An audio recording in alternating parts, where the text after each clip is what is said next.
What is better, Wrath PvP or Dragonflight PvP? That is a question I get asked all the time. And the answer is they're both good for different reasons. So Wrath of the Lich King, I think, has exceptional class design, right? Like the classes are actually really, really fun to pilot and play. The pacing is good. For the most part, games end really, really quick. It's high intensity. There's a lot of things that are great about Wrath. There's no doubt about it. And I would say Wrath 5s is some of my favorite content out there right now. I love it. I have so much fun when I play. Downside with Wrath is it's pigeonholed, right? Like, there's a lot of things that have been introduced to WoW that have been super good for the PvP scene. One, cross-server. Cross-server queues are massive, just allows you to play with way more people. And number two, actually cross-faction queues, which allows you to play with even more people. Technically speaking, right now you can queue with anyone. Like anyone in your region you can play with. Doesn't matter if they're Horde, doesn't matter if they're Alliance, you can group with them and you can queue arena with them, which is absolutely awesome. So the fact that Wrath doesn't have that is a huge disadvantage, and that the Wrath servers are locked, right? So the biggest obstacles for Wrath PvP, in my opinion, are the fact that there's like really nowhere to go unless they want to budge on the no changes thing, right? And also the meta is kind of stagnant. Even though the classes are super fun, this is something I talked to Raikou about. Like Raikou is someone he's played a lot of Wrath. He's very good at Wrath, but he said, you know what? Like the game's not going to change. From the first season to the last season, Elemental Shaman Paladin X is going to be the best comp, right? Whether that's with a warrior, whether that's with a paladin, or sorry, a warlock, like that's going to be the best comp the entire expansion. We all know it, and that's why everyone rolled it. And it's why everyone plays these meta specs, is because they know, right? They know exactly how the game's going to be. So everyone just plays the most flavor of the month overpowered thing. There's not that many people that are like experimenting and playing random stuff. Everyone is just playing elemental shamans and paladins. There's like 0 druids that queue. There's very few shaman, like for healers. Priests, there's a decent amount. Priest isn't that bad. But for the other healers, it's like, it's very, yeah.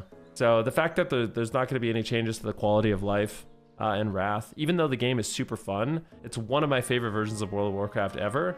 The fact that we know there's a better way, at least in this is my opinion. I know there's a better way, and the better way is allow people to play with each other, allow cross-server queues at the very least, allow cross-faction queues at the very least, and the fact that that doesn't exist is the biggest obstacle for Wrath of the Lich King, in my opinion. Now, talking about Dragonflight, you know, a lot of people say the gameplay is too cooldown oriented, etc., etc., etc. I really believe that with the changes we've seen, the game is going to get really fun. It's a bit buggy right now. There are problems. You know, not everything is perfectly balanced, but I've really been enjoying the fact that I can just log on and play solo shuffle, right? Like I can literally just log on, I hop in the queue. Granted, the queues are long. Hopefully they're shorter, you know, when more people are playing and everyone has access to the game.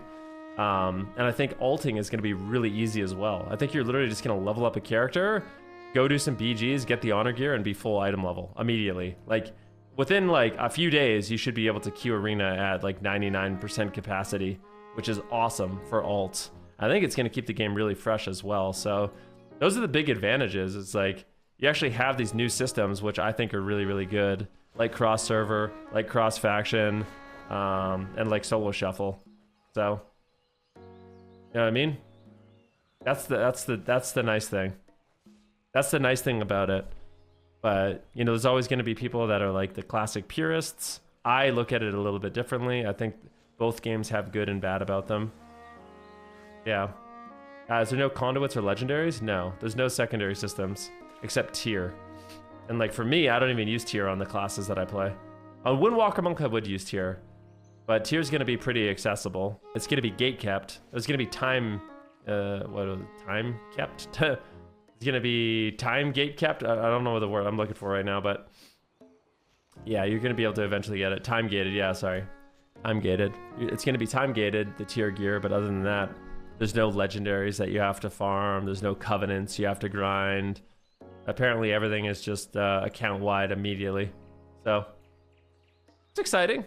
That's exciting to me. And plus, I'm gonna be honest, the Evoker is pretty sick. I really, really like the Evoker. Oh, well, I mean, what do you guys think about what I said? Do you think there's any truth to what I said, or you guys feel the same? Because I feel like For Wrath, a lot of people want to play Wrath and it looks really fun, but then they log on, they level their character, and they sit in LFG all day. They're on like a dead server, and they have nobody to play with. So what can you do? You want to try Dragonflight today? It's really fun, man. I like it a lot. It's super different than Wrath. Very, very, very different than Wrath.